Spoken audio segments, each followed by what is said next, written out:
네, 구독자 시청자 여러분 반갑습니다. 박 작가입니다. 자, 오늘 토크라운지에서는 봉현영 작가님을 모셨습니다. 그동안 우리 크립토 커뮤니티에서 굉장히 많은 인사이트들을 나눠주신 저명하신 작가님이신데 저희 채널에는 처음 초대를 드렸습니다. 자, 오늘 진짜 흥미로운 이야기들 많이 준비되어 있으니까요. 여러분들 영상 끝까지 봐주세요. 작가님 안녕하세요. 네, 안녕하세요 작가님. 작가님 저희 채널 방문해 주셔서 너무 감사합니다. 저도 평소에 작가님 되게 채널 재밌게 잘 보고 있었는데 초대해 주셔가지고 바로 승낙해서 달려왔습니다. 감사합니다. 네. 저도 최근에 여러 방송에 나오신 또 작가님 영상 보면서 저희 채널 꼭 모셔야 되겠구나 생각을 했는데 어떻게 우연히 지나가다가 복도에서 마주쳐서 네. 빨리 저희 채널 당장 나와달라 말씀을 드렸는데 네. 또 흔쾌히 허락을 해주셔가지고 너무 감사합니다. 네, 저도 제 생각들을 좀 더 편하게 그리고 잘 이끌어 주실 수 있는 분이라고 생각해가지고 감사합니다. 먼저 저희 채널 처음 출연하셨으니까 간단하게 자기소개 부탁드리겠습니다. 네, 안녕하세요. 저는 봉천동의 현인 봉현이 형이라는 필명으로 제 블로그랑 유튜브를 취미로 하고 있는 원래는 10년 정도 직장 생활을 한 직장인이었는데 네. 올해 초에 이제 의원 면직을 신청해가지고 한 3개월 정도 퇴사한 지는 됐고요. 그리고 지난 10년 동안 회사를 다니면서 100% 월급과 그리고 대출을 활용해가지고 제가 생각하는 우량 자산들 미국 주식이나 그다음 비트코인 같은 것들을 꾸준히 모으면서 이제 팔지 않고 매도하지 않고 지금까지 가지고 있고 그 덕분에 이제 의원 면직을 하고 제가 원하는 일에 지금 도전하기 위해서 몇 가지 좀 준비를 하고 있는 그런 상황이고요. 최근 제가 2021년도에 나는 월급날 주식을 산다 라는 책을 냈고 네. 그 안에도 사실 비트코인 얘기가 있어요. 네. 그리고 작년 말에 나는 월급날 비트코인을 산다 라는 두 번째 책을 낸 작가입니다. 너무 소개 잘 들었습니다. 네네. 어떻게 보면은 우리 많은 구독자님들께서 가장 바라시는 어떤 이상형일 수도 있겠다라는 생각을 하게 됩니다. 네네. 왜냐하면은 직장 생활을 10년 동안 하시면서 그 월급들을 잘 활용하시고 네. 거기다가 아주 적절한 대출까지 같이 활용하셔가지고 이제는 경제적인 자유를 이루시고 어떻게 보면 파이어족이 되신 건데 네네. 그러면은 이제 그 노하우들을 오늘 방송에서 좀 많이 전해줄 수 있으신 건가요? 그러면 제가 했던 내용들에 대해서는 가감없이 다 말씀드릴 수 있고 또 제가 그 과정들을 제 블로그랑 유튜브에 다 기록을 했기 때문에 그렇게 좀 공유 드릴 수 있을 것 같고요. 이제 저 같은 경우는 부동산 투자가 아닌 이제 금융자산, 주식과 그리고 흔히 말하는 코인을 가지고 또 이렇게 성취를 냈기 때문에 개인적으로는 남들보다 더 부자라고 말할 수는 없지만 그래도 제 기준에서는 제 계획대로 잘 실천을 했기 때문에 나름 자부심을 가지고 있고 그 부분에 있어서는 제 경험을 공유 드릴 수 있을 것 같습니다. 알겠습니다. 저희 그러면 질문지에 어떤 내용들도 많이 이야기를 좀 나누게 될 것 같은데 제가 이제 좀 진행을 하면서 계속해서 어떻게 또 직장 생활 하시면서 이런 자산을 불리셨는지 이런 것들을 여쭤보도록 하겠습니다. 네, 회사를 왜 나왔는지, 그때 어떻게 했는지, 어떤 아르바이트를 해가지고 매수했는지, 그때 남들이 다 부정적이었는데 왜 본인은 대출까지 받아서 샀는지 이런 것들 편하게 물어보시면 저도 아는 선에서 알겠습니다. 네, 그러면 이제 시작하기 전에 아무래도 이제 두 가지가 조금 궁금하실 것 같아요. 네. 왜냐하면은 이제 물론 이제 앞서 굉장히 많은 어떤 자본들이 더 모였고 이제는 직장이 아니라 새로운 어떤 시작들을 할 수 있는 어떤 준비가 좀 되셨기 때문에 새로운 어떤 발판을 가지고서 시작하시려는 것이긴 한데 그래도 이제 많은 분들이 굉장히 또 대기업에 다니셨고 유수의 대기업에 다니셨는데 퇴사를 하시게 된 이유가 뭔지가 궁금하고 그리고 퇴사를 하셨는데 또 아직은 이제 얼굴을 공개하시기가 아직은 좀 꺼려지시는 그 이유 두 가지가 좀 궁금합니다. 우선 퇴사를 했던 이유는 이제 회사가 마음에 안 들어서 그랬었던 건 사실 아니에요. 회사 자체는 너무 좋았고 같이 일했던 분들도 너무나 지금까지도 연락하면서 잘 지내고 있는데 이제 저는 원래 제가 회사에 인턴을 할 때부터 저라는 사람이 조직 생활과 맞지 않다라는 걸 이미 알고 있었거든요. 네, 정말요? 네. 어떤 측면에서 그렇게? 어떤 그런 의사결정 구조들이나 어떤 또 비효율적인 것들 이런 걸 보면서 이렇게 회사라는 조직의 문제인 거지 개인의 문제가 아니라는 걸 좀 깨달아가지고 원래는 직장 생활을 처음부터 오래 할 생각은 없었는데 이제 개인적인 사정들 때문에 제가 생계를 책임져야 되는 일들이 좀 있었고 그래서 이제 회사를 다니게 된 거고 다니면서도 남들은 다 잘 다니는데 저는 되게 힘들었었거든요. 그래서 그런 걸 보면서 무작정 나오기보다는 어떤 자산을 어느 정도 일구면 나와서 내가 하고 싶은 걸 찾아보자 라는 게 사실 저의 첫 번째 그런 목표였었던 것 같아요. 그래서 회사를 나온 이유는 지금 다니는 회사의 조건도 좋았고 또 제가 작년에 고가 S받고 승진해서 사실 연봉을 엄청 많이 올랐었거든요. 와, 엘리트 직장인이셨는데요? 그런 건 아니고 마지막만 고가를 잘 받았고 그전엔 다 중간이나 중간 이하만 받았어요. 근데 이제 그럼에도 불구하고 만족이 안 되는 걸 느끼면서 지금은 나와서 젊을 때 결혼 안 했을 때 제가 옳다고 생각하는 일에 한 1, 2년 정도 도전해보고 그 이후에는 만약에 다시 돌아가도 늦지 않으니까 그래서 그렇게 해서 나온 거고요.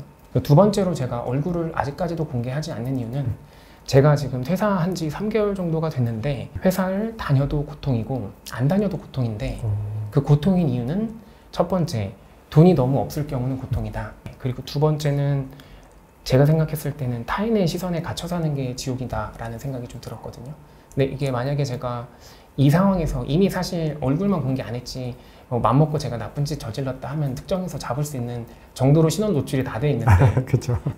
그래서 좀 대중 작가로서에 대한 사실 아직 고민도 있어요. 그런 것들을 제가 진짜 할 수 있을지 그리고 그렇게까지 해서 제가 원하는 자유를 이뤄냈는데 이제 회사라는 공간을 나왔는데 다시 또 내가 속박의 굴레로 들어가는 것이 진짜 나의 인생을 위한 것인지 그러니까 돈을 조금 더 벌기 위함이라면 얼굴을 공개해서 여러 가지 활동을 할 수 있을 텐데 그게 아니라면은 아직은 준비가 안 됐다라는 생각도 들었었고 제가 생각했을 때는 그래도 만약에 본인이 나와야겠다라고 생각을 했다면 그리고 완벽하게 준비가 돼서 나오는 건 없다고 생각을 해요.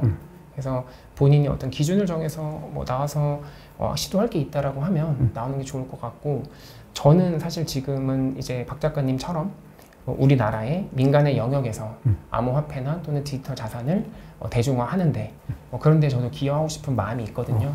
그런 사업들 좀 준비하고 있어서 괜찮습니다. 그래서 지금 이미 맞아요. 많이 기여를 이미 하고 계시고 그리고 이미 대중적으로 많이 알려지셨고 그런가요? 그리고 저도 이제 봉현이 형 빨리 모셔야 된다 생각했던 게 굉장히 또 많은 분들이 이미 알고 계시고 영향력을 많이 가지고 계신데 어떻게 보면 이제 얼굴을 공개하게 됐을 땐 그게 이제 한 발 더 나가게 되면서 이제는 정말 너무 많은 분들이 또 알아보게 되는 그런 것들이 생기겠습니다. 공개하면 좋지 않을까요? 네, 잘 알겠습니다. 지금까지 저희 이제 봉현이 형에 대해서 이제 좀 알아봤고, 이제 작가님께 비트코인부터 한번 차례대로 한번 여러 가지 이야기들을 나눠보겠습니다. 자, 지금 비트코인 가격이 우리 또 촬영하는 이 시점에 공교롭게도 가격이 또 하락을 하고 있습니다. 그래서 지난 주말, 그러니까 지난주 주말에 이 비트코인 컨퍼런스 이후로 좀 반등에 성공을 했다가 좀 지지부진한 움직임들을 좀 가져가고 있는데 지금 비트코인 가격 흐름 전체적으로 어떻게 보고 계신가요? 우리가 지난 3월 달에 원화 기준으로 1억을 돌파하고 나서 우리가 기대했던 정도의 사실 수준의 폭등은 없었잖아요. 그렇죠. 반대로 또 좀 계속해서 변동성만 키워가면서 거의 한 5개월 가까이? 그렇죠. 5개월 가까이 횡보를 지금 하고 있습니다. 그래서 아마 많은 분들이 좀 지치셨을 텐데 그래도 길게 보면 아직도 그 어떤 계단식 우상향의 흐름이 있다라고 저는 판단하고 있거든요. 그러니까 단기적으로 보시면은 힘드시겠지만 또 저희처럼 이렇게 또 오랜 시간 동안 시장에 머물렀던 사람이 봤을 땐 그래도 이 정도면은 안정적이다. 괜찮다. 라고 느껴가지고 저는 흐름 자체가 지금 다거나 깨졌다고 보고 있진 않고요.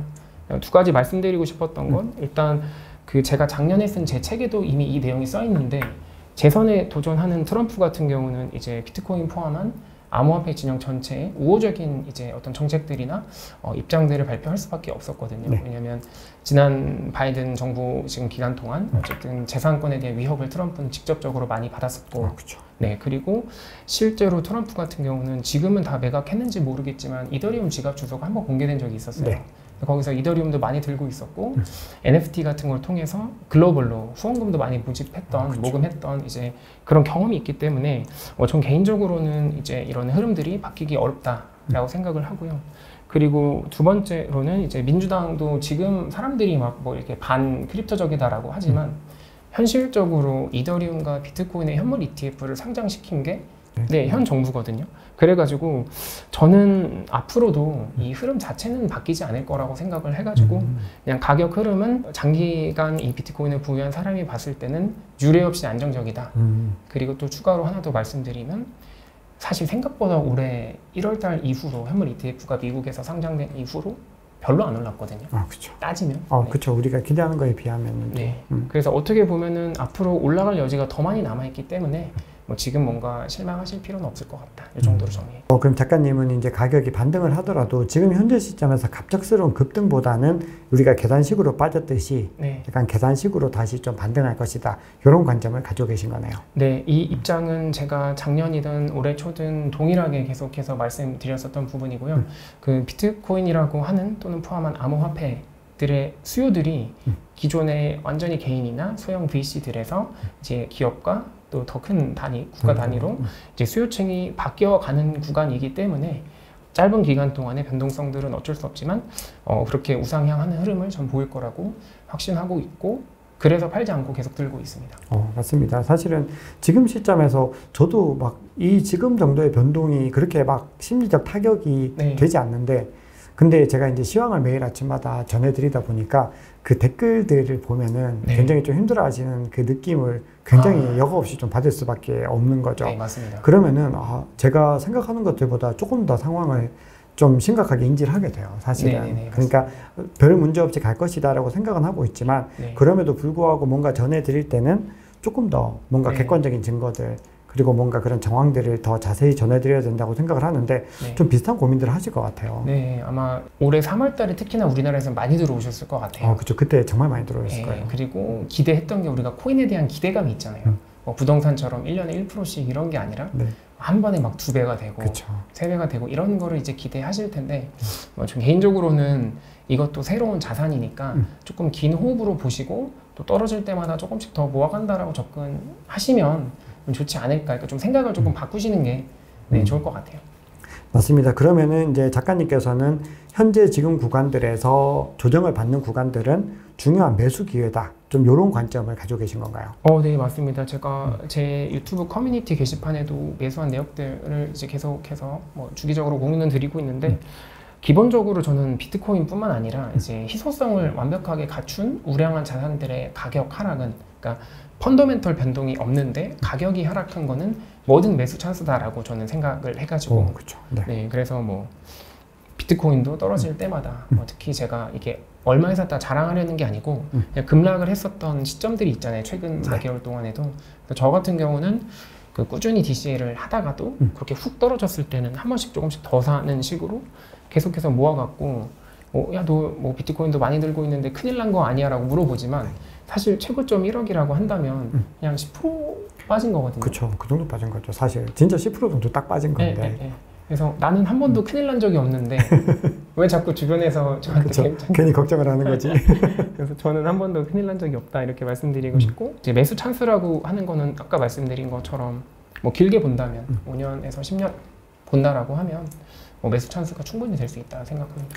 맞습니다. 사실은 이게 다음 질문과도 좀 관계가 되는데 방금 주신 말씀 중에서 되게 좋았던 게 펀더멘털이 되는데 하락을 했다라고 했을 때는 그건 정말 좋은 매수 기회가 맞는 거고 그만큼 다시 반등할 가능성이 매우 높다는 건데 많은 분들이 사실 그거를 알고 계신데 이제 좀 더 빨리 가지고 싶은 그런 맞습니다. 마음들이 있으신 것 같아요. 그래서 우리가 뭐 3년 뒤, 5년 뒤, 10년 뒤 봤을 때는 비트코인이 분명히 지금보다 월등하게 좀 높아져 있을 거다라고 생각을 하는데 그럼에도 단기적인 등락들을 좀 견디기가 힘드신 부분들이 있는데 그러다 보니까 좀 단기적인 질문을 좀 드려야 될 부분들이 있는데 8월과 이제 9월이 이제 중요한 어떤 기점이 될 거라는 어떤 분석들이 있습니다. 거기에는 대선 관련된 이슈도 있고 거시경제 이슈도 있고 여러 가지 복잡한 부분들이 있는데 특히 최근에 또 많이 이제 기관들이 얘기하는 게 좀 계절성 이슈들 때문에 과거 패턴에서 8월과 9월이 전통적으로 뭐 모든 자산들이 일반적으로 좀 수익률이 안 좋은 그런 시기인데 이번에 비트코인도 그렇게 될 것이다라는 의견이 있고 그렇지 않을 것이다 라는 의견들이 좀 엇갈리는데 작가님 어떻게 보시나요? 뭐 당연히 계절성 이슈는 있을 수 있을 것 같긴 한데 저는 아까 말씀드린 것처럼 이렇게 뭔가 과거 패턴을 가지고 미래를 예측하기보다는 왜냐면 변수들이 너무 많이 생겼잖아요. 그리고 그렇죠. 올해 대선 이슈도 있고 그리고 사실상 저는 이제 대선이 11월인데 이제 거의 한 3개월 남은 거잖아요.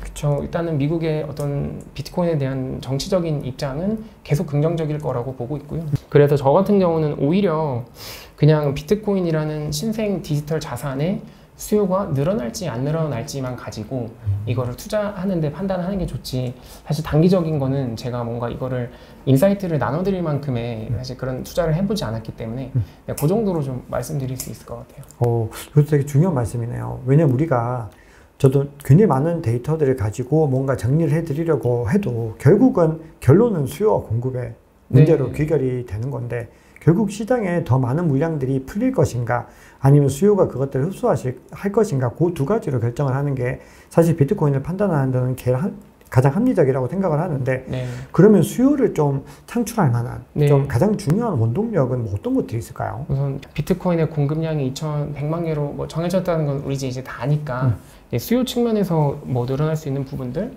생각해 보면, 일단 인플레이션 해지 수단으로서 글로벌리 채택이 될 가능성이 높은데, 제가 지난주에 저희 터키에서 주재원 하시는 선배님 뵙고 왔거든요. 이제 한국 오셔가지고 점심을 먹었는데 저한테 그러더라고요. 봉현 씨, 터키 사람들은, 자기 밑에 직원들은 다 이거 하고 있다고, 비트코인. 그러니까요, 터키가. 그래서 왜요? 이러니까 물가가 1년에 60%씩 오르고 있대요, 터키는.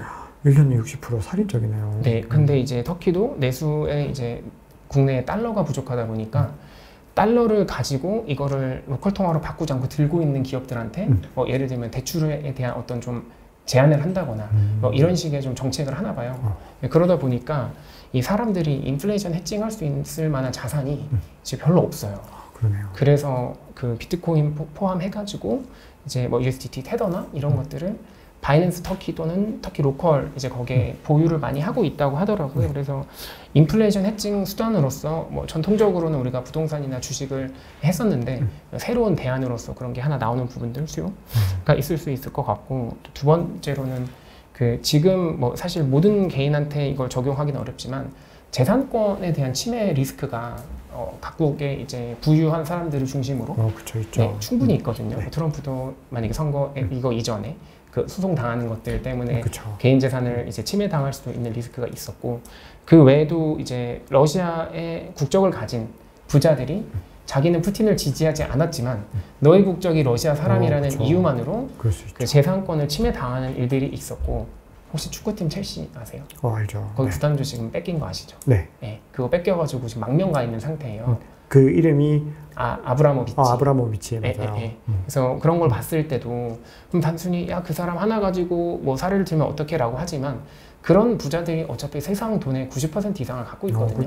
그래서 저는 항상 우리랑 비슷한 사람 말고 부자들의 고민을 먼저 예측해가지고 두 발 앞서 있어야 된다 생각하는데, 그런 측면에서 부자들이 재산권 침해를 대비하기 위해 전통자산에서 발생하는 수익을 무형의 디지털 자산, 특히 비트코인 같은 것들을 개인 지갑으로 옮길 수 있다. 그래서 수요가 좀 늘어날 수 있을 것 같고, 세 번째로는 지금 이란, 이스라엘, 뭐 레바논 이쪽, 제가 중동 담당자로서 한 3년 정도 비즈니스를 했었는데 지금 미군 철수하고 나서부터 급격하게 너무 안 좋아지고 있거든요. 그래서 현지에서도 비즈니스 하기 정말 위험하다, 무섭다라는 얘기를 아직도 제가 듣고 있어요. 그래서 그런 지역에 있는 사람들도 어쨌든 지금 다 경제 활동을 하고 있어요.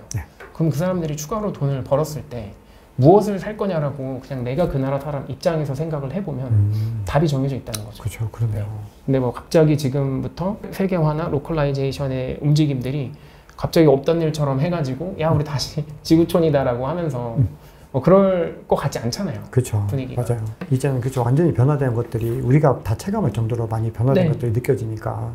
그래서 그런 걸 따졌을 때 그냥 세상의 변화를 잘 관찰했을 때 이쪽에 대한 수요가 늘어날 수밖에 없다라고 판단하신다면 장기간 투자하시는 게 좋을 것 같고, 그냥 유행에 지날 것 같다라고 판단하시면 안 하는 게 좋은데, 그냥 잘 관찰해 보시면 뭐 꼭 공부를 뭐 많이 한다거나 어떤 특정 업종이 있지 않아도 이 흐름은 다 캐치를 할 수 있을 것 같아요. 정말 이게 앞서 말씀하신 것 중에서 이 부자들의 움직임을 봐야 된다라는 부분이 또 저는 좀 인상적이었는데, 우리가 이제 결국은 전 세계 부를 움직이는 소수의 사람들, 어떻게 보면 우리가 지금 갑자기 암호화폐 어떤 비트코인의 흐름이 변화된 것도 레리 핑크 같은 이런 인물들이 갑자기 등판하면서 분위기를 다 바꿔버린 측면들이 있는데, 그런 것들도 어떻게 보면 좀 일맥상통한 부분들이라고 할 수가 있겠습니다. 그래서 저도 그런 세상의 작은 변화들은 우리가 일상을 좀 주의 깊게 관찰하면서도 포착을 할 수 있기 때문에 각자 뭐 제가 어떤 업종에 어떤 일을 하시는지는 다 모르겠지만 이 정도 변화는 충분히 감지할 수 있을 거라 생각하고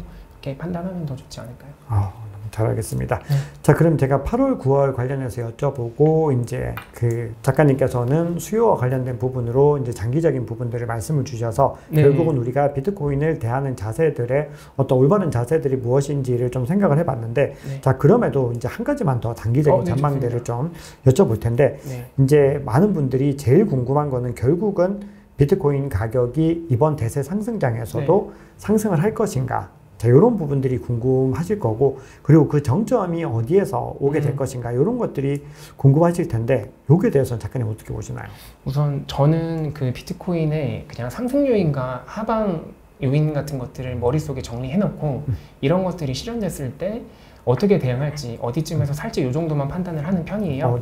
그래서 첫 번째로 일단은 비트코인이 긍정적인 부분들 굳이 따지면 중국도 최근에 금리 인하했죠.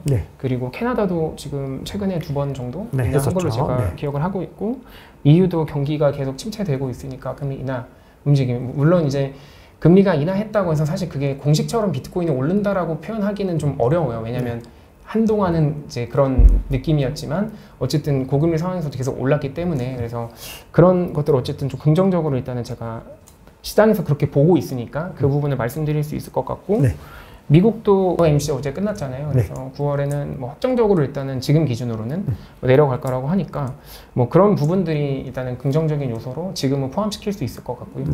두 번째로는 금리를 낮추지 않더라도 우회해서 사실상 그 재정 정책을 통해서 유동성을 살포할 수 있는 것들이 많이 있잖아요. 그래서 뭐 중국, 한국뿐만 아니라 전 세계적으로 계속해서 민주주의를 채택한 모든 국가죠, 사실상. 법정 통화의 가치를 떨어뜨리는 일들이 또 있으니까 그런 것들도 가격에 영향을 좀 줄 것 같고요. 그다음에 또 이제 긍정적인 요소가 FTX 거래소 옛날에 파산했잖아요. 그거 지금 채권자들한테 현금으로 돌려줘야 돼요. 파산이어서 형사로 이제 끝났기 때문에. 그래서 그 자금 규모가 뭐 지금 독일 정부가 매각한 금액의 한 뭐 6, 7배 되거든요. 최소. 근데 그걸 현금으로 만약에 빠르면 올해 말 정도부터 상환이 될 수 있대요. 그러면 아무래도 그게 그 흐름이 아무래도 그게 뭐 한 10조가 넘는 금액인데 17조 정도 된다고 하더라고요, 최대. 그런 것들도 어떻게 보면 시장의 긍정적인 요소는 될 수 있을 것 같아요. 이제 본인이 강제로 청산 당한 거니까 다시 사지 않을까라는 게 합리적인 이제 판단이니까. 그리고 그거 말고도 이제 트럼프나 해리스 진영 모두 다 이제 암호화폐 정책들 추진하는 거, 그 외에도 제가 가장 주의 깊게 본 거는 그 스위프트 망에서 배제된 러시아에서 지금 비트코인 포함한 암호화폐를 국제결제 수단으로 이제 합법화하는 움직임들이 지금 보이고 있거든요. 맞습니다. 제 개인적인 생각으로는 저도 옛날에 이란이랑 비즈니스 할 때 이미 그때 스위프트 망에서 배제됐기 때문에 페이먼트가 되게 어려웠어요. 그래서 중간에 SK 네트워크를 끼고 사실 페이먼트를 이제 이런 식으로 중개하는 형태를 진행했던 적이 있는데, 어쨌든 이런 부분을 긍정적인 요인으로 좀 볼 수 있을 것 같고, 이제 두 번째로 생각하는 부정적 요인들을 나열해보면 제네시스 캐피탈이 GBTC 들고 있는데 이거 채권자들한테 팔아서 돌려줘야 되거든요. 그게 물량을 대략 환산했을 때 한 2, 3만 개 정도 되는 것 같아요. 그런 것들이 뭐 부정적 요인으로 볼 수 있을 것 같고, 마운트곡스 지금 채권자들한테 한 반 이상 돌려줬다 하더라고요. 그것들도 이제 저는 사실 100% 시장에 나올 거라 생각 안 했지만, 그래서 그런 것도 일단은 부정적인 요인이 될 수 있으니까 봐야 될 것 같고, 제가 사실 지금 우려하는 건 이 두 개가 더 커요. 그 독일이 사실 재정이 안 좋다 보니까 팔았잖아요. 4만 개 좀 넘게 팔았는데 영국이 6만 개 들고 있고 그것보다 재정이 더 안 좋은 우크라이나가 4만 몇 개 들고 있거든요. 그래서 그런 것들도 사실 저는 좀 리스크가 될 수 있어서 긍정적 요인과 부정적 요인을 보고, 지금의 시장이 이 부정적인 요인들의 비트코인 개수가 정해져 있잖아요. 그 뭐 사토시 물량이나 아니면 로스트 코인으로 추정되는 거 제외하고, 그래서 이런 것들을 보면서 이 정도면 지금 유동성에 얼마까지 소화할 수 있겠다라고 했을 때, 저 같은 경우는 사실 그 마지노선으로 본 게 원화 기준으로는 사실 8천만 원이었었거든요. 그래서 저는 8천만 원까지 떨어졌을 때 사실 계속 매수를 발대집을 하셨던 거예요. 7,900 이렇게 좀 걸어놓고 했는데, 이건 운이 좋아서 맞춘 거예요. 그냥 저의 그냥 머릿속에 뇌피셜로 그린 거니까 이걸 참고하지 마시고 없는 분들은 계속 사면 좋을 것 같고, 이런 식으로 봤을 때 저는 제가 작년 초에 비트코인이 2천만 원일 때에도 이런 대선 이슈 이런 것들 때문에 2024년 말까지 최대 2억까지는 갈 수 있겠다, 반감기도 그 당시에 생각해가지고 했었고, 지금도 그 전망 플러스 바람은 바뀌진 않았어요. 그럼 어떻게 보면 올 하반기까지 봤을 때 그 정도까지는 여전히 좀 가능성이 열려 있다, 이런 관점을 가지고 계신 거네요. 네네. 그래서 그 정도까지는 열려 있고 이 아까 말씀드린 부정적 요인이 동시에 다 튀어나오면 사실 안 되겠죠. 그렇죠. 그렇게 됐을 때는 좀 시나리오의 변경이 있을 수 있지만 그럼에도 일정 부분은 다 시장에서 소화가 좀 가능한 정도다. 이렇게 보시는 거죠. 생각하고 있고 솔직히 믿고 싶죠. 네. 그렇죠. 어떻게 보면 마운트곡스 같은 경우도 시장에서 좀 과도한 또 두려움들이 있었는데 지금 현재까지는 뭐 좀 전체적으로 이 채권자들이 장기 홀딩을 좀 선택하고 있다라는 뭐 움직임들이 보여지는데 마운트곡스 상환에 대해서는 좀 어떻게 보시나요? 마운트곡스 관련해서는 제가 제 유튜브 커뮤니티 게시판에 3주 전, 4주 전 올린 글이 다 있습니다. 네. 그 당시에 마운트곡스의 물량이 움직이면서 사람들이 엄청난 공포에 휩싸여가지고 막 매도하는 일이 있었잖아요. 네, 그렇죠. 거기도 제가 썼었던 게 뭐냐면 일단 기본적으로 마운트곡스가 갖고 있는 게 14만 개인데 거기서 일부 기관이 갖고 있는 것들이 한 몇만 개 되거든요. 그렇죠. 그들은 팔지 않겠다고 했어요. 그래서 실질적으로 소비자한테 갈 수 있는 게 올해 말까지 뭐 한 9만 개 정도밖에 안 되고 그리고 이 채권자들의 정보가 다 있고 주요 채권자들의 이제 분포도가 있는데 그 나라에서는 이 차익에 대해서 매도했을 때 양도세가 있기 때문에 현실적으로 이게 뭐 10년을 기다렸든 6년을 기다렸든 한 번에 매도세가 나오는 게 그냥 상식적으로 생각했을 때 난 그렇죠. 불가능하다. 그렇죠. 저도 이해가 좀 안 됩니다. 네, 그래서 사야 된다라고 제가 이때 게시판에 쓴 글이 있어요. 그래서 지금도 생각은 똑같습니다. 그래서 나오더라도 그냥 일반 물량처럼 소화가 될 거고 그리고 뭐 14만 개라고 그냥 할게요. 네. 편의상. 전체 비트코인의 유통 가능한 지금 이론상 유통 가능한 물량이 한 1,600만 개 되거든요. 네. 그럼 1%가 안 되잖아요. 그렇죠. 네. 지금 이 자산이 글로벌 탑 10 안에 들어가게 그렇죠. 됐는데 네. 탑 10 안에 들어가는 자산이 1%의 그러니까 1%의 유동화 자산, 유동화 우려 때문에 전체가 무너진다라는 게 지금은 이제 아니라고 생각합니다. 그렇죠. 상상하기가 좀 어려운 일이다. 지금으로서는. 네, 그런데 앞서 또 작가님께서 이제 우크라이나라든지 영국 물량들에 대해서도 말씀을 주셨고 실제로 미국이 또 굉장히 많은 물량들을 가지고 있는데 이게 좀 재밌는 게 이 트럼프 전 대통령이 국가 전략적 자산이다 이렇게 주장을 하고 나서 이틀 만에 바로 지갑이 좀 이동하는 맞아요. 그런 움직임들이 보여지는데 이게 어떻게 보면 좀 다분히 좀 의도가 좀 있다라는 우리 좀 심증은 좀 생기는데 어쨌든 이것들을 매도하려는 목적보다는 뭔가 좀 다른 목적이다. 코인베이스 커스터디에다가 뭐 맡기려는 목적이다. 뭐 이런 이야기들도 나오는데 어떻게 보시나요? 이거 진짜 그냥 순전히 저의 내피셜이고 음모론인데 트럼프가 암호화폐에 대한 이미지를 다 가져가고 가격이 같이 오르면 더 사실 우호적인 상황이 펼쳐지니까 그냥 바이든 정부에서 이걸 좀 제어하고자 그냥 옮긴 거 아닐까라는 정도의 그냥 저만의 생각을 하고 있습니다. 네, 이건 어떻게 보면 합리적인 의심이고 실제로 그 의도는 좀 다분하게 있을 것 같아요. 네, 그건 어쨌든 패를 진 사람이 쓸 수 있는 카드니까. 그렇죠. 지금 우리가 집권하고 있다 이걸 갖다 좀 보여주려는 의도가 아니었나 그 생각을 하는데 자 그러면 우리가 처음에 시작할 때 이제 조금 다른 얘기로 넘어가 보면 이제 직장 생활 하시면서 굉장히 많은 또 자산들을 모으셨는데 올해 남은 기간에 만약에 직장인들의 관점에서 생각을 했을 때는 어떤 식으로 투자 전략을 가지고 가면 가장 좋을까요? 개인적으로 생각하는 건 모든 투자의 기본은 노후 준비다라고 생각을 하고 있거든요. 그래서 현실적으로 지금 평범한 직장인이 갑자기 1억 원이 생겨가지고 비트코인 하나를 사는 게 쉽지 않아요.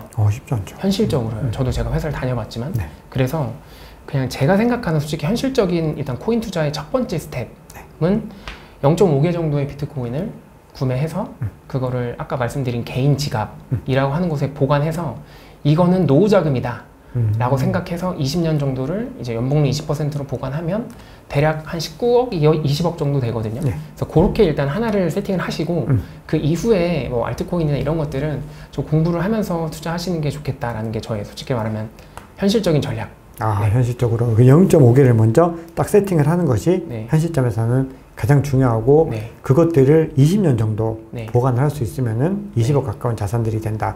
그게 최근에도 다른 방송에서도 한번 비슷한 말씀 좀 주셨었던 네, 맞습니다. 그러니까 저희 모든 투자의 기본은 노후 준비가 돼야 그 뒤에 사실 조금 더 리스크 있는 투자들로 옮겨갈 수 있지.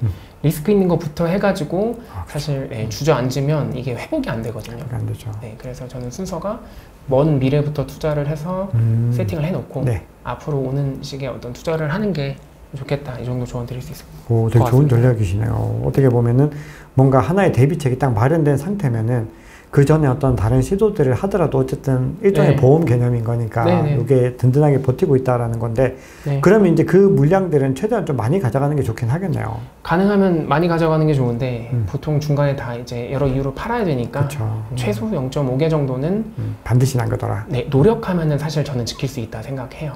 예, 직장인이라고 하고 네. 다른 사고 치거나 문제 있는 게 아니라면 그래서 그 정도를 마지노선으로 놓고 일단 0.5개는 거래소가 아니라 이제 개인 지갑으로 좀 이동해서 보관하시고 그 뒤부터는 뭐 관심 있는 프로젝트들이 있으면 소액으로 투자하면서 좀 공부해 보시면 좀 재밌게 할 수 있지 않을까요? 네, 그러면 이제 직장인 분들이 이제 월급을 받으실 때마다 DCA 전략을 이제 구성할 때, DCA 전략을 가져가실 때 어느 정도 비중으로 DCA 전략을 가져가시는 게 좀 효율적이라고 보시나요? 그러니까 저 같은 경우는 가처분 소득 없이 100%를 다 한 번도 빠짐없이 투자를 했었고 100%? 네, 단 100원, 1원도 남기지 않고 카드값 나가고 난 모든 돈을 사실 저 같은 경우는 어차피 다음 달에 돈이 들어오니까 했었고 네. 두 번째로는 폭락이 오면 또는 하락이 오면 아르바이트를 했었어요. 열심히. 네, 주말 아르바이트를 하고 또 이제 이런 블로그나 책을 썼던 것도 사실 제가 전업작가가 되기 위해서 한 게 아니고 알바 차원에서 사실 했었던 것이고 네. 그 다음에 더 많이 떨어졌는데 펀더멘털 변동이 없었다 라고 하면 사실 대출을 좀 많이 받아가지고 코로나 때도 네. 크게 투자를 했었고 2022년 말이랑 2023년 초반에 그때도 사실은 두 번의 대출을 했기 때문에 제가 솔직히 좀 상대적으로 나이가 어린데 나올 수 있었던 건 첫 번째로 결혼을 안 해서 이건 홀몸이기 때문에 가능했었고 그쵸. 두 번째로는 꾸준히 적립식으로 투자를 했지만 사실 이거는 어떻게 보면 공부 차원이 됐던 것 같아요. 꾸준히 적립을 해서 투자를 했다는 게 매월 관심을 갖고 이 시장을 지켜봤다는 거잖아요. 지켰다는 거잖아요.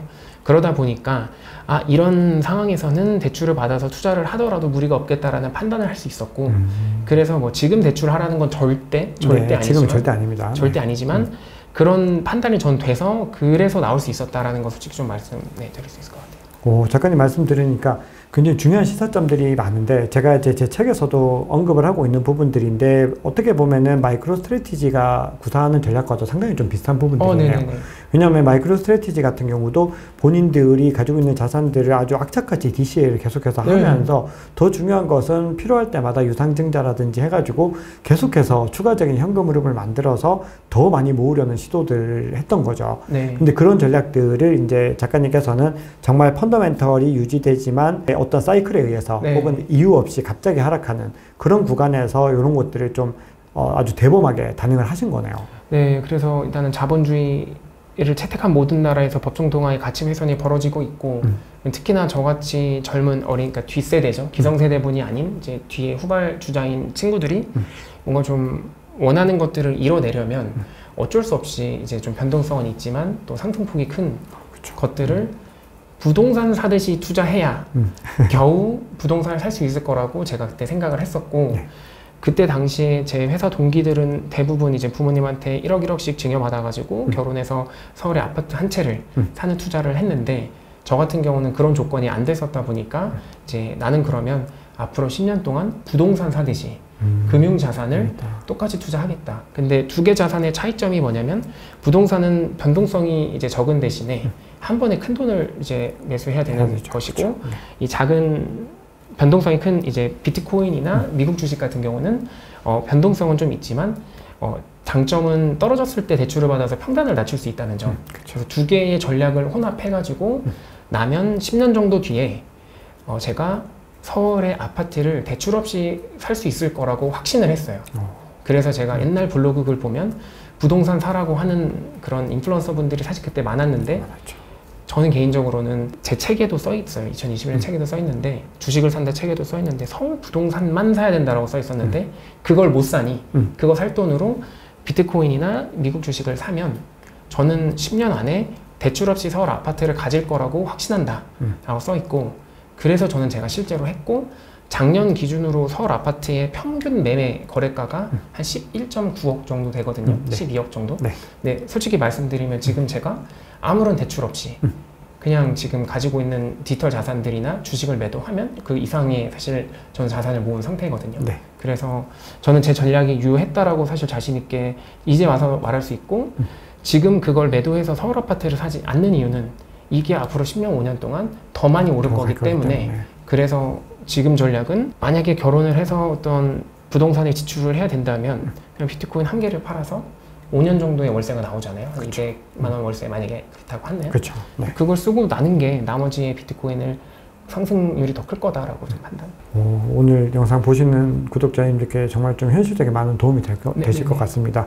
지금 앞서 이제 작가님께서는 이제 해리스 후보와 관련해서도 이 비트코인에 대한 스탠스들이 뭔가 좀 바이든 대비로는 더 우호적일 수밖에 없다. 네. 이렇게 말씀을 주셨습니다. 자, 그러면은 이 대선의 행방들이 만약에 트럼프 전 대통령이 당선이 됐을 때와 해리스 부통령이 당선됐을 때 좀 차이점 같은 것들이 있을까요? 저 개인적으로는 해리스 후보도 비트코인에 트럼프만큼 친화적으로 바뀔 수밖에 없을 거다라고 생각하는 뭐 부분들이 있는데 네. 일단 한국 언론 보면은 뭐 사실 해리스 후보가 좀 우세한다는 것도 최근에 좀 나오긴 하지만 네. 실제 외신 언론 보면 객관적으로 트럼프가 더 우세한 것들이 많거든요. 아직까지는 여론조사가. 네.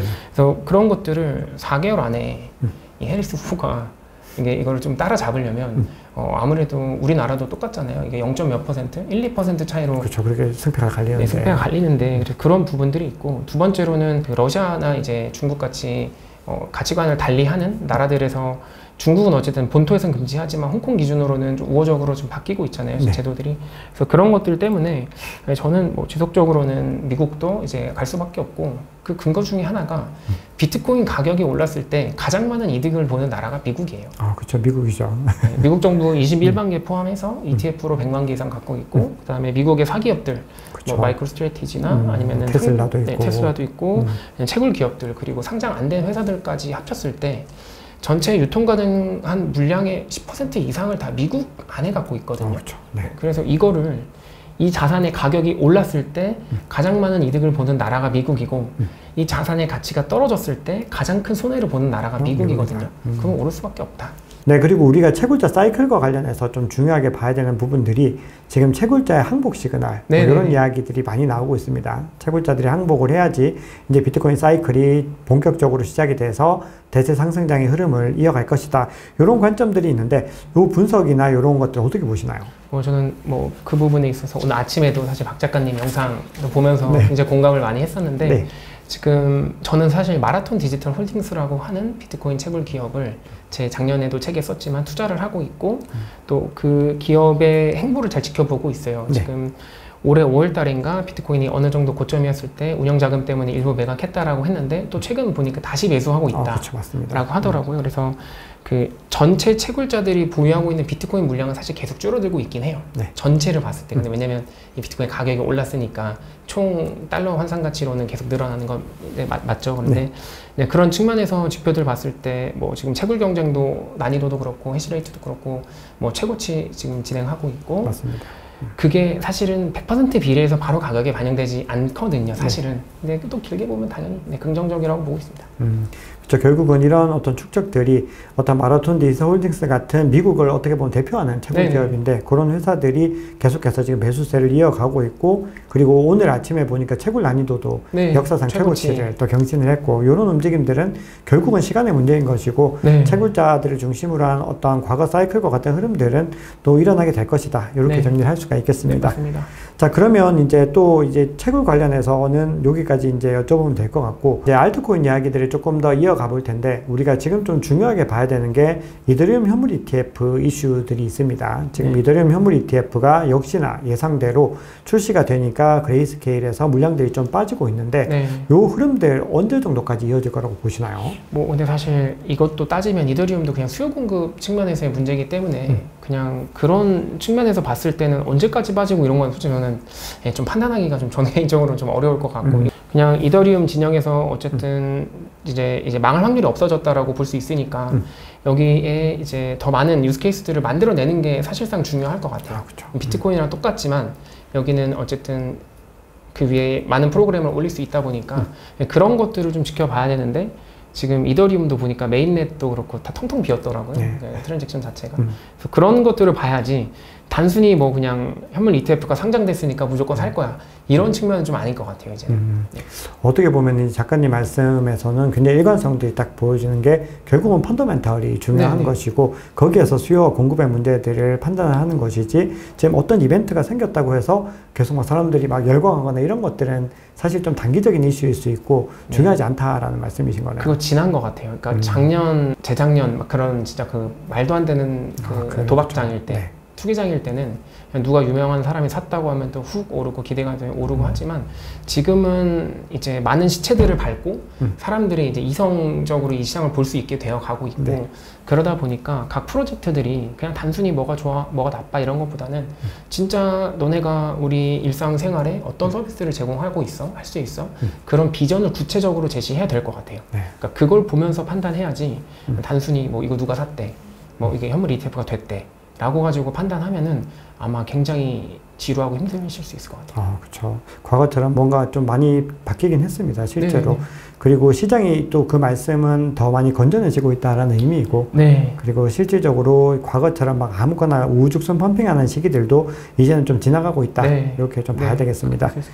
네, 그러면 이제 그럼에도 좀 하나만 더 여쭤보면은 이제 이더리움 현물 ETF가 승인이 되다 보니까 아무래도 또 그 다음 순서가 뭘까 궁금해 하시는데 어떻게 그 다음에도 좀 후발주자들이 좀 생길 수 있을 거라고 생각하시나요? 저는 시장에 수요가 있다면 당연히 금융 상품을 만드는 이제 자산 운용사에서는 뭐 추진을 할 수 있다 생각을 하고 원래 그 흔히 우리가 지겹도록 몇 년 동안 얘기했던 그 하위 테스트 조건에 의하면 원래 이도도 안 됐어야 되잖아요. 그렇죠. 근데 됐잖아요.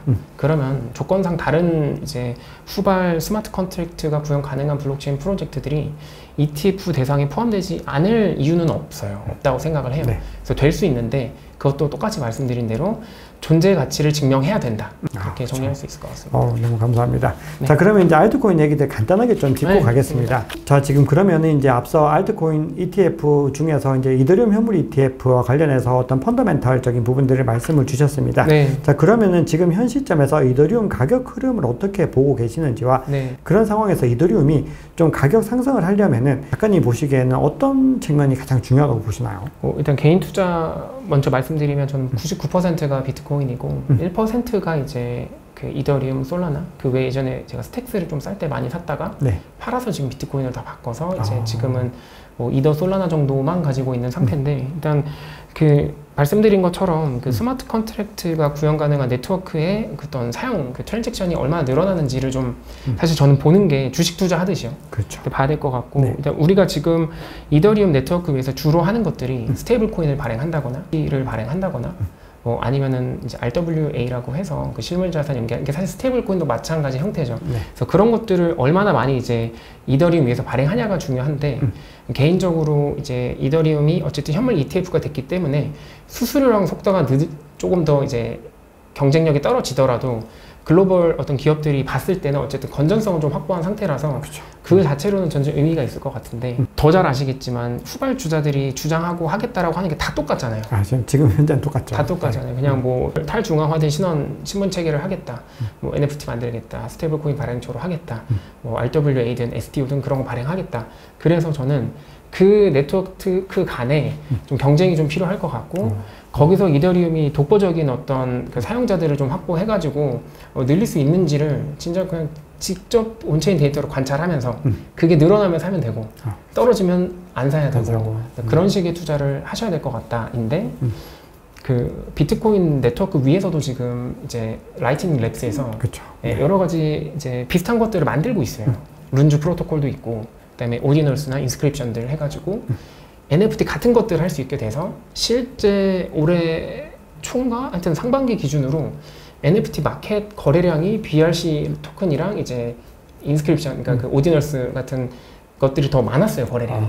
그것도 어느 정도 사실 조금 뺏겼다라고 볼 수 있고 솔라나한테도 사실 조금 지금 많이 추월당하고 있죠. 추월당했고 그 제가 페이팔이라고 하는 주식 종목도 작년에 여기서 페이팔에서 PYUSD를 상장시켰고 그때부터 제가 그때 55불이었거든요. 투자해가지고 지금도 아직 들고 있는데 그 회사에서도 첫 번째로는 이더리움 네트워크를 선택했는데 지금 최근에 솔라나 위에서도 똑같이 발행한다 하거든요. 네.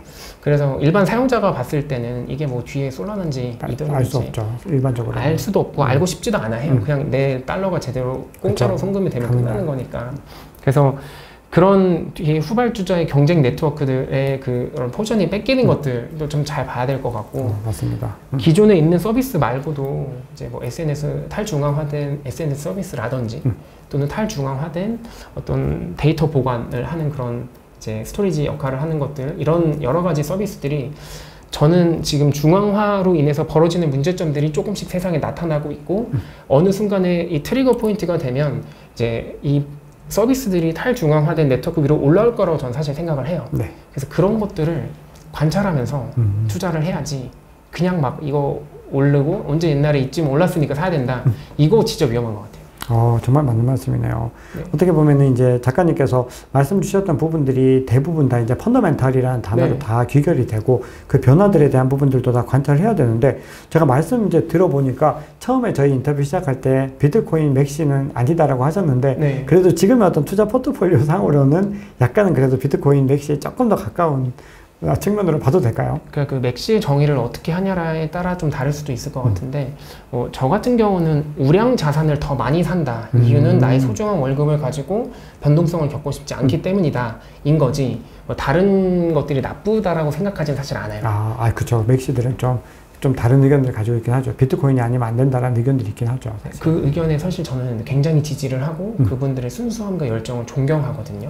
네, 하지만 그 현실은 스펙트럼의 개념이라고 생각을 해요. 그러니까 우리가 이상과 현실, 그러니까 사람들은 좀 이분법적으로 판단하기 쉽게 하기 위해서 저 사람 나쁜 사람, 착한 사람 이렇게 구분하는 걸 좋아하고 너는 맥시야 아니야 이렇게 하는 거를 사실은 인지 부조화 때문에 더 선호하긴 하는데 진짜 현실 세계는 스펙트럼이라서 흑백으로 나누는 것이 아니라 흑과 백이 있고 투명이 있고 무가 있고 그 사이에 엄청난 색깔들이 있다. 스펙트럼이 있기 때문에 그런 측면에서 이 알트코인들도 이제 바라봐야지 현실적으로 없어지지 않았잖아요. 그쵸. 그리고 이더리움 현물 ETF 안 됐어야죠. 근데 됐잖아요. 그쵸. 네, 그래가지고 그런 것들을 그러니까 저도 마음은 이상을 추구하지만 현실에 살고 있는 사람이니까 그걸 객관적으로 볼 필요가 있다라고 생각하는 거고 지금은 네, 그 어떤 네트워크도 사실은 그런 독점적인 서비스를 만들어낸 곳이 아무도 없잖아요. 네, 그래서 그런 것도 경쟁하는 걸 좀 지켜보는 게 재밌을 것 같아요. 그래서 비트코인 진영에서도 지금 최근에 그 멀티에셋 다중 지원하는 것들이 좀 나와서 이제 이론적으로 그 스테이블 코인을 발행할 수 있게 됐거든요. 네. 그런 것도 지켜보면서 누가 과연 승자가 될지 누구 말이 맞을지를 좀 구경하면 좋을 것 같고 비트를 산 이유는 어쨌든 수요 공급 측면에서 희소성이라는 게 완벽하게 구현이 됐고 저는 똑같은 희소성을 구현한 자산이라면 역사성이 중요하다고 생각하거든요. 근데 비트코인의 역사성을 빼앗을 수가 없잖아요. 다른 코인들이. 맞아. 그래서 제가 표현하는 게 비트코인은 맛집이고 나머지들은 맛집이다. 맛이 똑같아도 우린 여길 간다. 굉장히 좋은 비유네요. 네, 그렇게 보고 있습니다. 잘 알겠습니다. 자, 그럼 전체적으로 이제 작가님께서 보고 계신 시장의 어떤 흐름들, 그리고 시장에 대한 관점들을 많이 확인을 했는데, 자, 그러면은 이제 이들음 질문들을 이제 한 가지 정도만 좀 더 이어가고 싶은데, 비트코인 가격이 이번 대세 상승장에서는 대략적으로 한 2억 정도 정점을 찍을 것이다. 이렇게 네, 바람과 희망을 같이. 바람과 희망을 가지고 계시면 그럼 조금 더 장기적으로 봤을 때 10년 후, 20년 후 관점들은 굉장히 뭐 마이클 세일러라든지 캐시우드 이런 분들은 정말 불리시한 관점들을 제시하시는데 작가님은 어느 정도로 생각하시나요? 대략적으로 한 10년 정도 바라봤을 때. 저는 그냥 객관적으로 말했을 때 지금 비트코인이 1달러 된 게 2014년이고 금의 시가총액의 10%를 따라오는데 10년 걸렸거든요. 전 나머지 90%를 따라잡는 데는 이 초연결된 세상에서 이제 모든 정보가 다 실시간으로 공유되는 이 세계에서 나머지 90%를 따라잡는 데는 전 한 10년이면 충분하다 생각하거든요. 네. 그러면은 지금보다 10배가 오르겠죠. 근데 그리고 나서도 화폐 가치가 만약에 같은 기간 똑같이 하락을 하고 또 그 외에도 비트코인 위에 레이어가 쌓이면서 탈중앙화된 어떤 서비스들이 만약에 실제로 올라가서 유스케이스까지 만들어낸다면 제가 생각하는 뭐 10년, 20년에 달러 기준으로 뭐 최대치는 한 20, 30배까지는 이론적으로 가능하고 뭐 최소 10배는 가능하다. 그래서 저는 비트코인을 가지고 뭐 이거 한 개만 사면 이제 내가 5년 뒤에 시그니엘 갈 거야. 이런 허황된 상상을 하는 것도 사실은 좀 주의할 필요가 있고 반대로 또 이제 그러니까 허황된 상상도 조금 경계를 해야 되고 망할 거라고 하는 극단적인 상상도 경계를 해야 되고 그냥 요 자산을 가지고 있으면 한 20년 뒤에 20배 정도는 확실하게 갈 수 있으니 본인이 원하는 미래만큼 이거를 모아두셔라. 이렇게 생각. 보면 이제 비트코인은 완성형에 가까운 자산이다. 네, 완성형에 가깝고 알트코인은 여러 가지 새로운 시도들, 어떤 기술적인 시도, 세상을 바꾸려는 시도들을 하고 있지만 아직까지는 완성 단계로 가기에는 거리가 아직까지 너무 많이 남아있어요. 이렇게 볼 수가 있겠습니다. 네.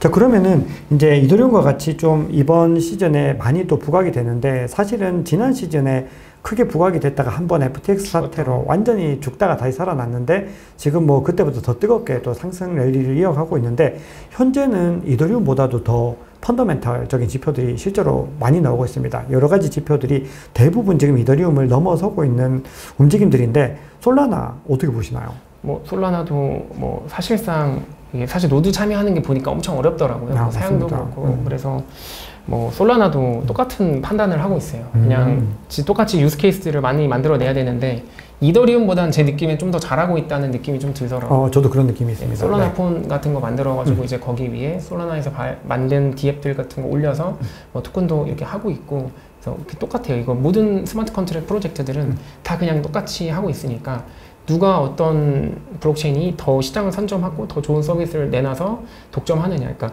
카카오톡 같은 서비스, 획기적인 서비스를 어떤 네트워크 위에 먼저 놔서 자리매김하느냐가 좀 달라질 것 같고 어쨌든 수수료나 이런 부분 속도 같은 게 물론 가끔 네트워크가 멈춘다고는 하지만 또 우월하기 때문에 그래서 그런 부분들 내가 봤을 때는 뭐 솔라나도 충분히 경쟁이 될 수 있을 것 같은데 그래서 뭐 그 정도 어쨌든 그 결과들은 아직까지는 계속해서 모니터링을 해야 되는 부분들이고 그래서 가격 전망은 사실 좀 잘 못하겠어요. 좀 어려운 것 같아요. 맞습니다. 근데 사실은 저도 이제 그런 생각을 하는데 가격에 대한 부분들은 대부분은 기대치가 좀 많이 반영이 되잖아요. 근데 객관적인 수치를 통해서 가격을 환산한다는 거는 물론 최근에 이제 이더리움 같은 경우는 PER 같은 것들을 적용을 해가지고 왜냐면 이제 블록체인에서 수수료 매출이 나오니까 그걸 가지고 이제 PER 책정을 해가지고 뭐 어느 정도의 밸류에이션은 이제 가지고 가는데 지금 요걸 가지고서 완전히 정확하게 또 한다는 거는 제한되는 부분이 분명히 있습니다. 주식과는 좀 차이가 나는 부분들이 있고 그리고 솔라나 같은 경우는 또 아무래도 민코인 발행량들이 워낙 또 많다 보니까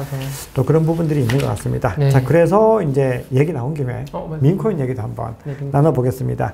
민코인 어떻게 생각하시나요? 민코인 관련해서는 그냥 저는 포켓몬 스티커 모으는 거랑 똑같다고 생각하거든요. 원래 인류 사회에서 보편적으로 쓸데없는 것들이 가치를 갖는 일들은 계속 반복해서 있어 왔거든요. 그 무슨 유희왕 카드? 그런 것도 막 몇백만 원에 막 팔리고 야구 선수가 그려진 카드도 막 그렇잖아요. 근데 그냥 그게 디지털 버전으로 왔을 뿐이다. 그러니까 전통에 있었던 전통 문화가 디지털화됐고 그게 똑같이 민코인으로 발현된 거라서 이게 장기간 가치를 갖지 않을지는 사실 그 발행한 아트가 어떤 건지에 따라 달려 있겠고 중요하죠. 그게 아니라면 그냥 뭔가 금처럼 장기 투자하기는 민코인은 조금 어렵죠. 전 안 할 것 같아요. 맞습니다.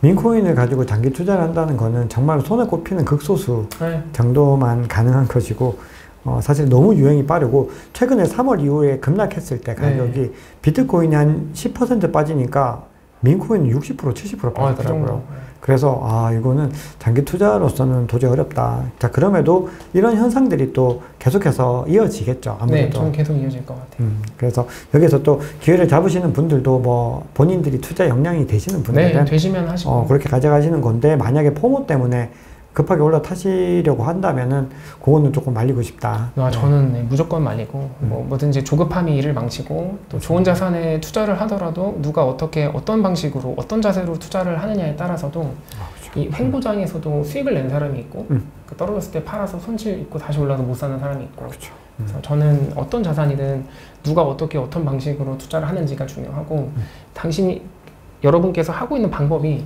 장기간 반복했을 때 플러스가 될지 마이너스 될지를 각자 잘 판단하셔야 되는데 그 단기 투자로 사실 돈을 많이 버는 사람보다는 제 주변에 실제로 장기 투자에서 돈 번 분들이 더 많기 때문에 그렇죠. 맞습니다. 그렇게 하시는 게 제 주변에도 정말 극소수 손에 꼽히는 분들은 뭐 단기 투자로 정말 큰 돈을 버신 분들도 계시는데 부러워요.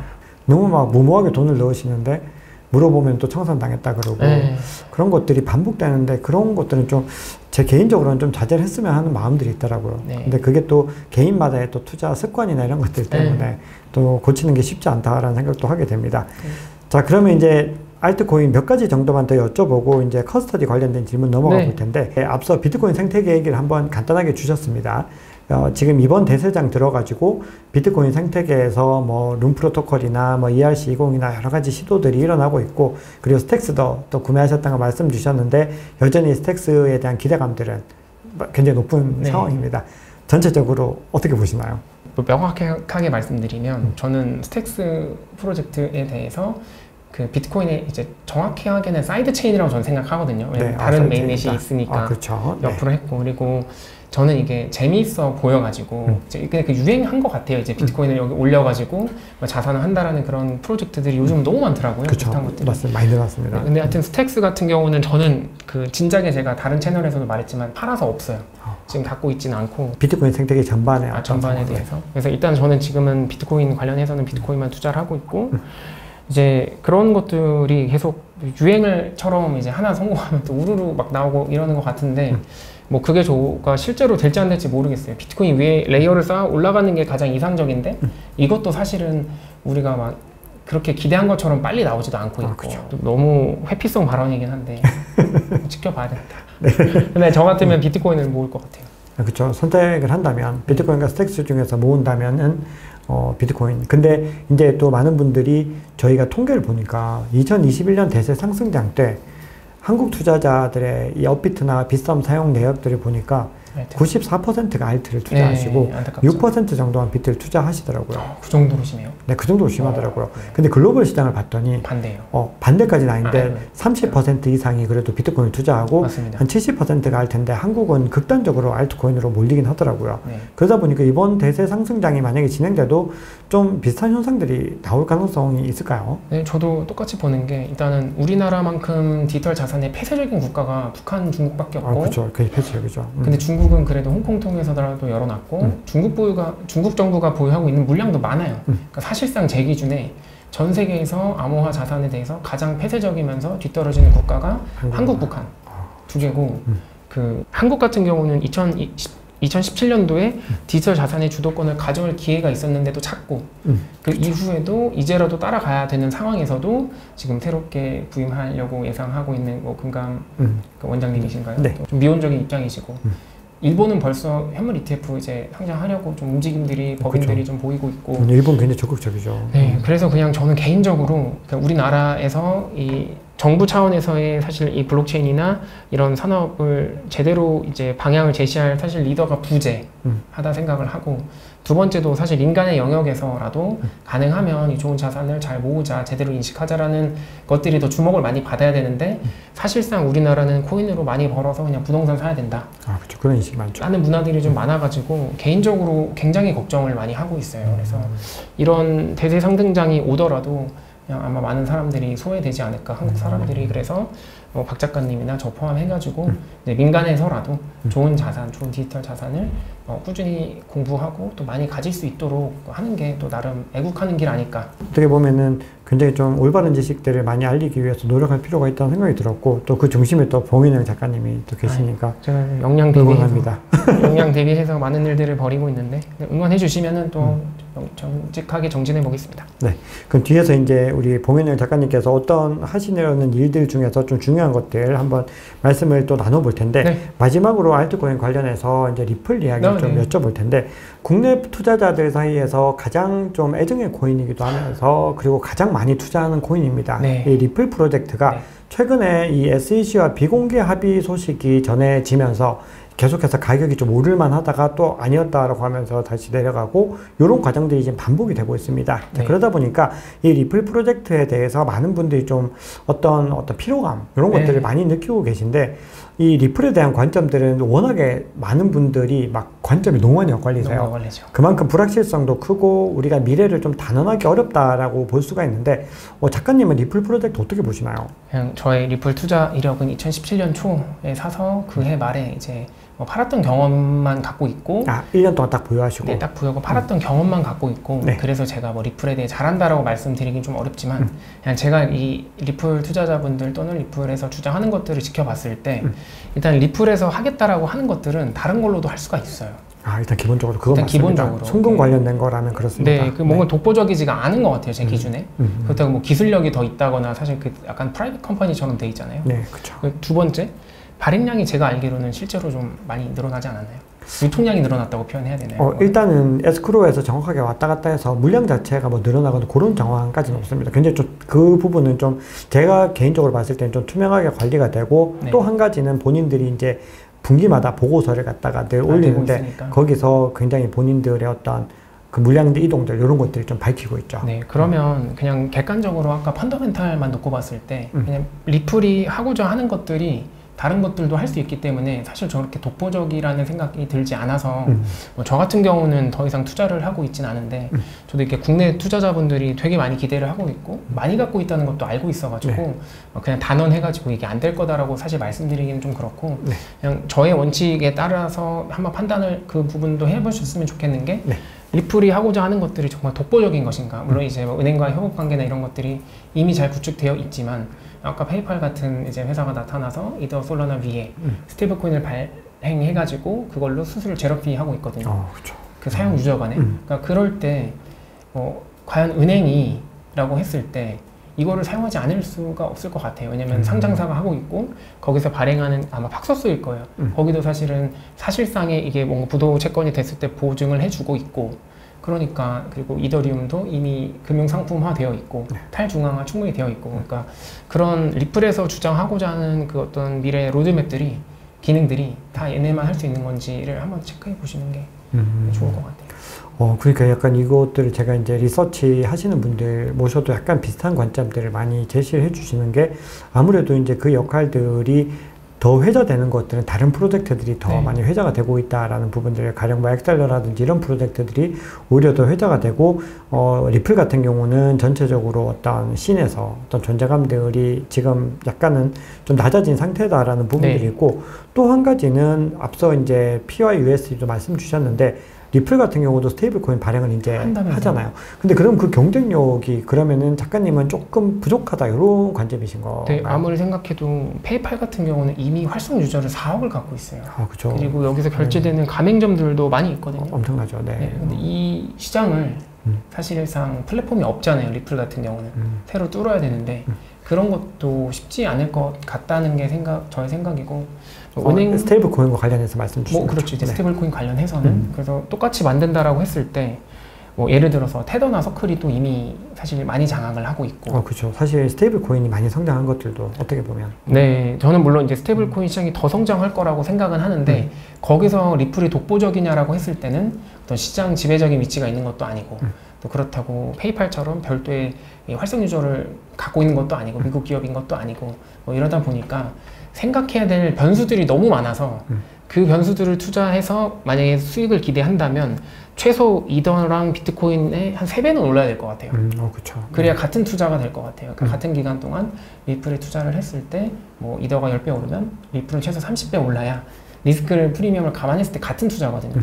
네, 그 측면에서 고려했을 때 잘 판단해 보시면, 팔라는 뜻은 아니고 잘 공부해 보시면 좋겠습니다. 맞습니다. 사실은 이렇게 우리가 보면은 확신까지는 아니지만 조금 더 안정적인 어떤 설명을 드릴 수가 있는데 그 이후에 이제 넘어가면 사실 솔라나는 저는 개인적으로 굉장히 좀 체질이 많이 달라졌다고 생각을 하지만 그럼에도 솔라나도 사실은 뭐 아직까지는 그 정도 궤도에 가기에는 이게 이제 어떤 개인적인 의견이고 그리고 우리가 이제 결국 중요한 것은 어떤 미래가 확정되어 있는 것이 아닌데 우리가 투자를 할 때 이게 확정적인 미래로 생각을 하시는 분들이 많더라고요. 맞아요. 얘는 앞으로 100배 갈 거야.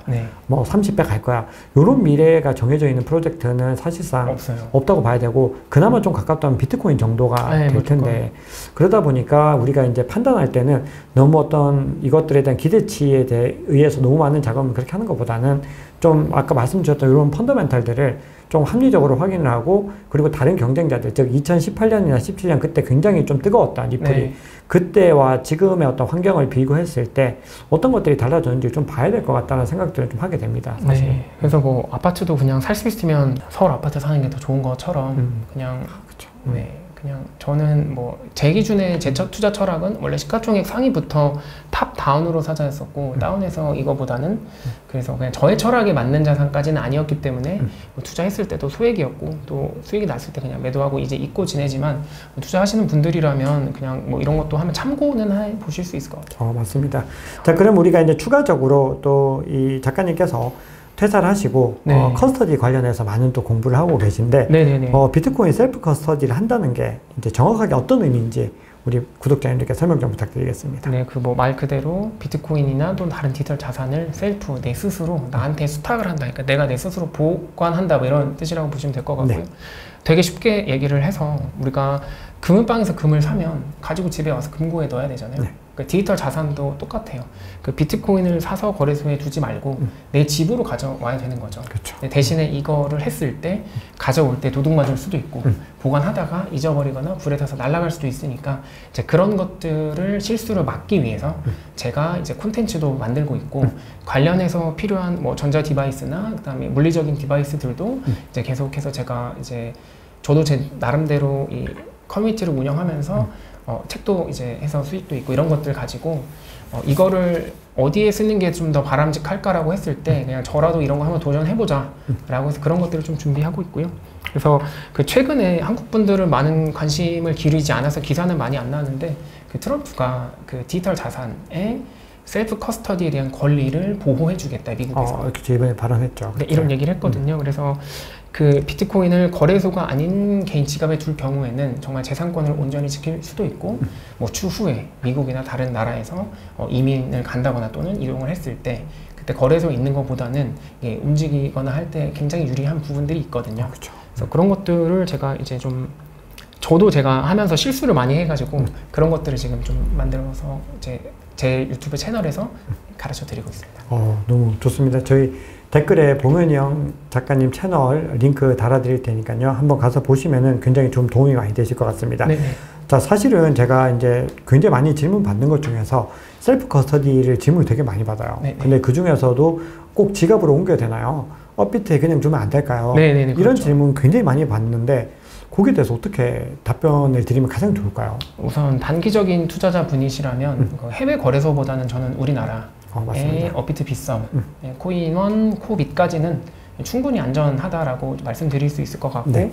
거기서 이제 보유하고 있는 디지털 자산들을 항상 이제 분기 단위로 보고하고 있으니까 그건 네. 괜찮다라고 보고 있고요.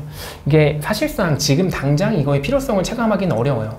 왜냐면 우리나라에 당장 전쟁이 일어난 것도 아니고 또 디지털 자산을 당장에 어떤 침해하고 있는 그런 정책들도 없기 때문에 그래서 제가 생각했을 때는 일단은 5년 정도, 10년 정도 이상을 바라보시고 이 자산을 가지고 정말 유연하게 활용하고 싶으신 분들에 한해서는 이제 하시면 좋을 것 같고 또 우리나라가 이제 지정학적 리스크가 이제 계속해서 커지면 사실 암호화폐 거래소가 정상적으로 작동하지 않을 순간들도 있잖아요. 충분히 그럴 수 있죠. 네, 네이버, 카카오톡 인증서 막히면 당장 뺄 수도 없고 그리고 지금은 아니지만 추후에 이거를 이제 자유롭게 송금하는데 어떤 제한이 발생할 수도 있어서 네.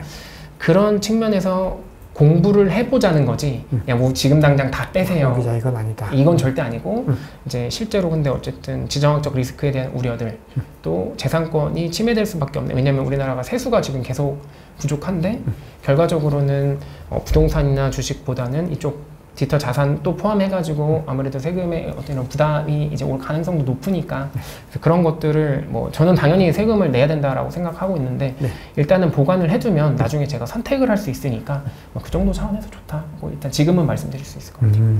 그럼 이제 셀프 커스터디를 결정하셨다. 그러면 어떤 것들을 가장 주목을 해서 유의해야 될까요? 우선은 이 비트코인 한정으로 말씀드리면 이더도 저는 사실 셀프 커스터디를 하고 있는데 네. 스테이킹 따로 하고 있는데 디지털 자산을 셀프 커스터디 할 때 중요한 거는 결과적으로는 이 비트코인에 대한 개념에 대한 명확한 이해가 가장 중요하고요. 네. 그다음 두 번째로는 이제 공개키, 암호키, 그 디지털 서명 그리고 노드들이 어떤 역할을 해서 내 비트코인이 어디 있는지를 내가 알아야 돼요. 그렇죠. 그러니까 우리가 비트코인이 이런 물리적인 지갑에 들어온다라고 생각을 하시는데 이건 아니고 이제 이 기기에서는 비트코인을 옮길 수 있는 이제 내가 주인임을 증명하는 서명을 할 수 있는 장치고 그 권리를 생성할 수 있는 랜덤으로 그런 거라서 여러분들께서 이런 각각 개념들을 이제 공부를 하시고 그리고 이제 거래소들에 대해서도 어떤 루트로 가는 것이 합법적인 선에서 안전하게 갈 수 있는지 이런 것들을 제가 제 채널에서 사실 하나하나씩 정리를 하고 있거든요. 네. 그래서 뭐 그런 부분들을 각자 공부하셔도 좋고, 이게 혼자 하다가도 사실 실수를 되게 많이 해가지고 제가 그 실수를 많이 했던 사람으로서 실수하지 않도록 그 영상들을 만들고 있으니까 오셔서 배우시고 또 같이 공부하시면 비트코인이라는 디지털 자산, 그러니까 디지털 자산의 정말 장점들을 온전히 깨달을 수 있고, 또 우리가 상상하지 못하는 미래들을 또 저는 잘 준비할 수 있다 생각해가지고 하고 있습니다. 너무 좋은 취지이시고, 우리 구독자님들께서도 관심이 있으신 분들은 꼭 봉현이 형 채널 가셔가지고 네. 이 방법들 잘 확인하셔가지고 셀프 커스터디를 하시면 좋겠습니다. 자, 그러면 이제 그 마무리 질문 가기 전에 네네. 하나 정도만 더 여쭤보겠습니다. 저희 또 봉현이 형 작가님이랑 또 서두 얘기할 때 뭐 팔란티어 얘기도 했었고 네네네. 다양한 또 이야기들을 나눴는데, 암호화폐 외에 다른 투자 자산들에 대해서는 좀 어떻게 보고 계신지 궁금합니다. 네, 저는 이제 나는 월급날 주식을 산다라는 책을 썼었고, 나는 월급날 비트코인이라는 산다라는 책을 썼었고, 특정 자산에 저 박 작가님이랑 좀 비슷한 스타일인데, 네. 그냥 모든 자산을 객관적으로 판단하고 좋은 자산을 쌀 때 많이 사는 투자를 하는 좀 그런 네네. 스타일이라고 하시고요. 미국 주식도 저 같은 경우는 마라톤 디지털 홀딩스, 그다음에 팔란티어 같은 거는 좀 진작에 좀 사서 아직도 들고 있고 앞으로도 들고 갈 생각이라서, 그냥 앞으로 우리 세상에, 우리가 살아가는 세상에서 더 많은 서비스를 제공하고 또 더 많은 수요가 늘어나는데 공급이 좀 제한적이라거나 또는 독보적인 그런 어떤 혜자가 있다라고 한다면 저는 충분히 사도 된다 생각하고요. 특히나 이제 마라톤 디지털 같은 경우는 제가 19불 정도일 때 조금 이제 샀고, 작년에 좀 사놨고, 이유는 저는 비트코인 채굴 산업이 그 국가 기관 산업으로 성장할 거라고 생각을 하고 있어요. 그러니까 예를 들면 이 비트코인을 채굴할 때 그 GPU 같은 연산 어떤 기능들이 있는 디바이스도 많이 필요하고, 네. 또 이거를 지금은 재생에너지를 활용해서 많이 하고 있잖아요. 네. 그래서 앞으로 AI를 연산하는 그런 능력들이 국가의 어떤 역량, 어떤 파워가 될 텐데, 그거의 핵심 기능으로서 저는 비트코인 채굴 기업들이 자리하고 있어서 이 성장 산업, 그 트럼프도 얼마 전에 그 비트코인 채굴 산업이 되게 중요하다라는 식으로 하고 실제로 그 관련된 그 업체들을 방문해서 만나고 있거든요. 네. 그래서 그런 차원에서 저도 좀 투자를 하고 있고요.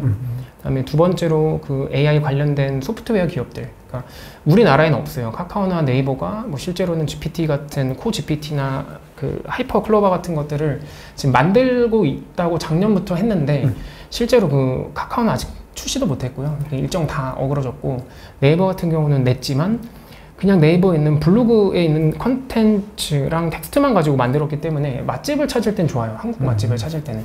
근데 그 외적으로는 사실상 조금 떨어져가지고, 개인적으로는 그냥 미국에 있는 관련된 소프트웨어 기업들에 투자하는 것도 장기적으로는 인플레이션을 해칭하는데 좀 도움이 될 것 같다 좀 보고 있고요. 그리고 페이팔 같은 경우는 이제 제가 계속 지켜보고 있었고, 그 달러 스테이블 코인이 발행처로서 앞으로 미국이 페트로 달러 이후에 이제 미국 달러의 패권을 유지하려면 스테이블 코인이 성장할 수밖에 없는데, 후발 주자지만 조금 영향이 있다고 생각해서 일정 부분 네, 가져가는 정도 하고 있고요. 저는 이때 그 섹터의 시가총 1등만 사거든요.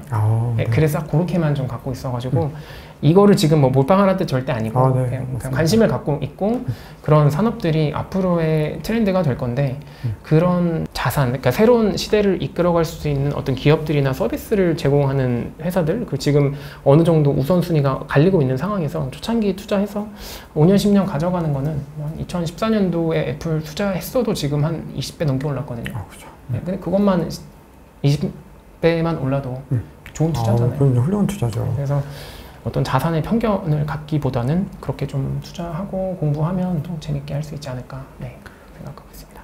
제가 이렇게 저희 채널에서 주식 관련된 질문을 드린 건 굉장히 오랜만에 또 드린 부분인데, 이렇게 굉장히 많은 주식들도 말씀 주셨는데, 또 이 말씀 나온 김에 우리나라 이제 국민주 테슬라랑 그리고 이제 최근에 이제 굉장히 많이 부각됐죠, 엔비디아.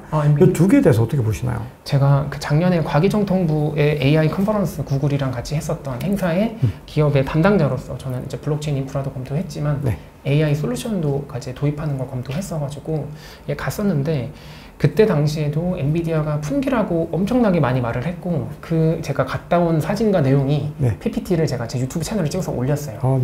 그래서 그 당시에 저한테 옵션이 이렇게 있었어요. 엔비디아도 그때 많이 떨어졌었고 네. 테슬라도 엄청 많이 떨어져서 150불이었고 네. 팔란티어도 이만큼 떨어졌었거든요. 네. 그래서 제가 이호석 대표님 채널에 나가서 사실 이걸 얘기를 했는데 네. 저는 팔란티어, 테슬라 그리고 엔비디아는 안 사고 반도체 ETF를 샀어요. 네. 그래서 사실은 다 투자를 했다라고 좀 볼 수 있을 것 같고 그냥 만약에 두 개 중에서 어쨌든 엔비디아를 디바이스라고 한다면 저는 솔직히 말해서 소프트웨어 기업에 돈을 더 많이 벌 거라고 생각하거든요. 네.